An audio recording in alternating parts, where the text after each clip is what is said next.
What's up, y'all? It's AB the Real, and today I wanted to talk about the dangers of not accepting your shadow self. So there's a lot of definitions of like what a shadow self is, but from what I've learned, your shadow self is gonna be the part of you that's like not really expressed, that's more hidden.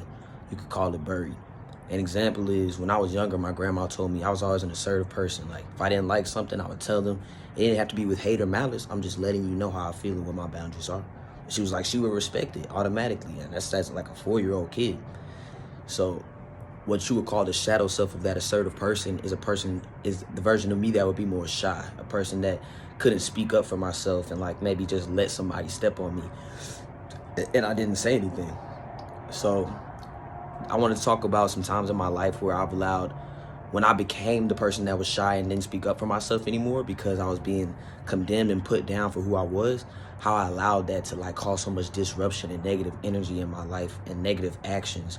So an example is when I was like 15, I started wearing boxers, right? Because I'm starting to realize like, oh, I'm gay. I like what I like. And I mean, this is just who I am. It's normal for me. But the way my mom was, since she was hella religious and the way she indoctrinated my brothers and everything, it would make them like belittle me and treat me bad sometimes. So one time my little brother even said something to me like, he crying, I want to kill all the gays, but I'm not going to because you are one.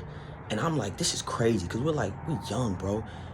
But my mom is like, you need to listen to how your brother feels and like accept how he feels.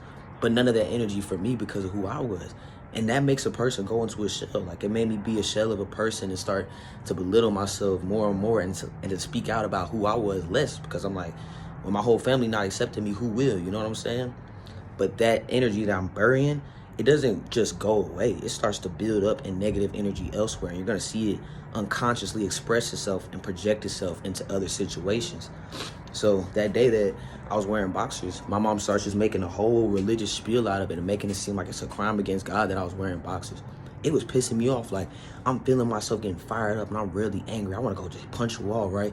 But I'm not saying anything to her. I had stopped telling my mom how I felt because she never respected and tried to understand where I was coming from about how I felt. I would always be like, why would I choose to be a person that everybody hates? You think I just chose, like, I'm gonna be gay. That's what I'm gonna do. Yeah, forget what everybody's saying. People can hate me. Like, no, bro, I would rather be what I feel like is more accepted back then. But she made me feel so bad about it. I'm getting so angry, but I'm not expressing anything. So the way I unconsciously projected it was later when I get home, I see my brother, and the first thing I see is he wearing my Jordan 4s, my red Jordan 4s. That's my favorite shoes at the time, bro. I start spazzing on him. I'm like, don't wear my stuff. Why you wearing my stuff? I always tell you to stay out my closet, blase. We go outside, we start fighting, like really hand-to-hand fighting, all this crap. Of course, he bigger than me, but like, I'm mad. Man, what I didn't realize was that what he didn't deserve, and the reason I was acting so like erratic over something honestly relatively small, was because I built up all that energy all day while she's coming at me and making me feel so bad about wearing these boxers. And I didn't just say calmly to her and be assertive about what I felt. Mom, I'm comfortable in these and I'm not changing who I am. Like, this is what I feel comfortable in. If I could just say that, I probably wouldn't have spazzed on my brother and gone all crazy on him, because I consciously realized that there's anger in me. I could let her know, even angrily, like, this is how I feel and I'm not gonna change that because this is how you're making me feel and I deserve to express that. But I realized a problem in our society is that we're so busy hiding the shadow self. So the shadow self of me being assertive and confident and outspoken rose up erratically at my brother because the shy me that I was being was pushing it down in front of my mother and not expressing how I really felt. And that's dangerous, because if y'all look in society today, like, you realize, bro, I was at a basketball game one time at LA Fitness, and this dude bops the basketball on another guy's head. And you know that's like disrespectful, but it's just kind of fun in games. But these days, you feel like you soft, the way big people make you feel, like, oh, you soft because you let them take that. Nah, bro, like, just express, like, don't do that again. Or be lighthearted and be like, it's not that big of a deal. But since we're in a society where everybody's pushing down their emotions and how they really feel so that we can act like this good person in front of everybody, this man goes and grabs a gun from his car and comes back in and is ready to shoot the place up. We can't have a world where everybody's ready to kill everybody over the smallest things. And the way we can start to help that is that we have to consciously deal with the darkness, or what you would call evil, in ourselves, and balance the good and evil. So the shadow means that we all have a good and an evil. To be whole, to be holy, is to have two halves, right? Your good and your evil side. You're allowed to express both.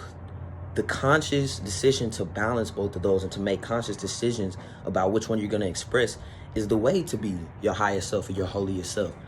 But to just push one side down, oh, I'm just going to be this good person all the time and pretend this person made me feel bad, they're belittling me and making jokes about me, I'm going to just laugh with it. Nah, because the other you, that's the shadow you, is like, I don't like that. That person is going to come out some way or another in some other form, and you don't want it to erratically express itself with negative energy, because that spreads to other people. And now you got somebody else today feeling bad, and they're feeling like, why is this person going off on me? You know, your mom ever come home and just start going off on you? Like, my mom was a school teacher. These kids pissing her off all day.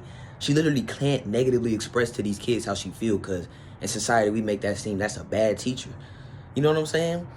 And so she comes home and she's putting it all on us. Now we got negative energy, feeling like our mom don't love us or she angry at us, but she really just couldn't express that energy nowhere healthily.